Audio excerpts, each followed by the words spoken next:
उस प्रदेश में तपस्या में संलग्न होने के लिए स्थान चयन किया और कुशा की लंगोटी लगाई। कुशा बहुत दुखद होता है, छू जाए तो त्वचा को चीर दे।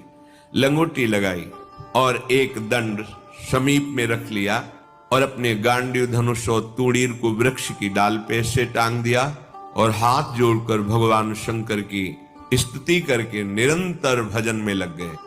1 मास तक 3 दिन 3 रात कुछ नहीं खाना, उसके बाद सूखा पत्ता लेकर के पाना। दूसरा मास 6 रात के बाद कोई फल ले लेना।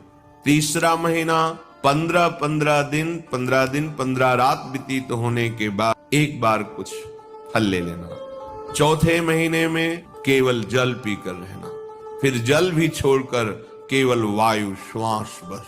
अंतर महादेव जी के चिंतन में निमग्न, दोनों भुजाएं उठाए हुए, कोई सहारा नहीं, पैर के अंगूठे के अग्रभाग पर खड़े होकर के भगवान शिव के मंत्र का जप करते हुए आकाश की तरफ दृष्टि रखे हुए एकाग्र चित्त से उपासना कर रहे हैं।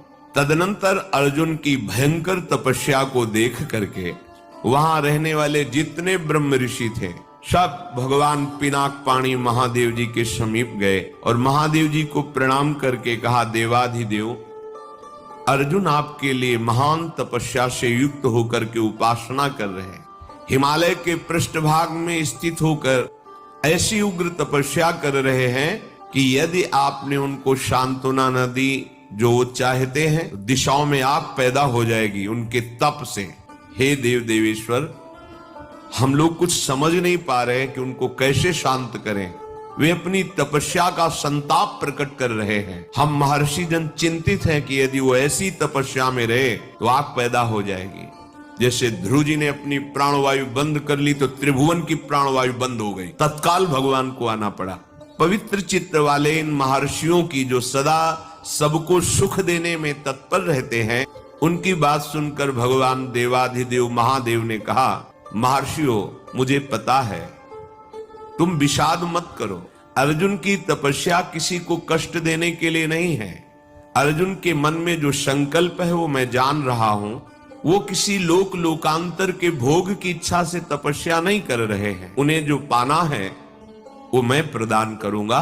तुम सब शांत चित्त होकर अपने अपने भजन में लगो जाकर। भगवान शंकर का ये वचन सुनकर जितने ब्रह्मर्षि आए हुए थे सब प्रणाम करके अपनी अपनी कुटिया को गए। उन महात्माओं के चले जाने के बाद सर्व पापहारी पिनाक पाणी देवाधिदेव भगवान शंकर किरात वेश धारण किया, दिव्य कांति धनुष बाण धारण किए हुए, मृग चर्म धारण किए हुए, और भगवती उमा भी उसी भेष में साथ में, और साथ में उमा के साथ बहुत सी देवियां और महादेव जी के साथ उनके गण, पर सब किरात वेश में। जे ही भगवान शिव इस वेश में वन में प्रवेश किए तो सारा वन शांत हो गया। खग मृग पशु पंछी वायु जल सबका कोलाहल शांत हो गया, आवाज बंद। एक घुरघुराहट सुनाई दी उस अर्जुन को। आकाश दृष्टि करके मंत्र जप कर रहे थे, दृष्टि घुमाई तो देखा एक विशाल सुअर उनको मारने के लिए तीव्र गति से आ रहा है। तत्काल अर्जुन ने अपने गांडीव धनुष को उठाया और प्रत्यंचा चढ़ाकर टंकार की, जिसकी ध्वनि उस शांत वन में गूंज गई।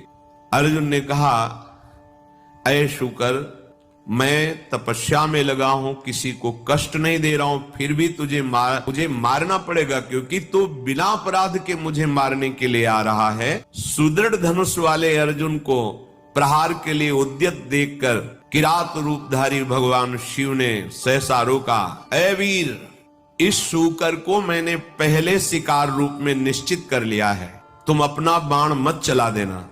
परंतु अर्जुन ने किरात के वचन की अवहेलना करके तत्काल भयंकर बाण के द्वारा उस शूकर को बेध दिया।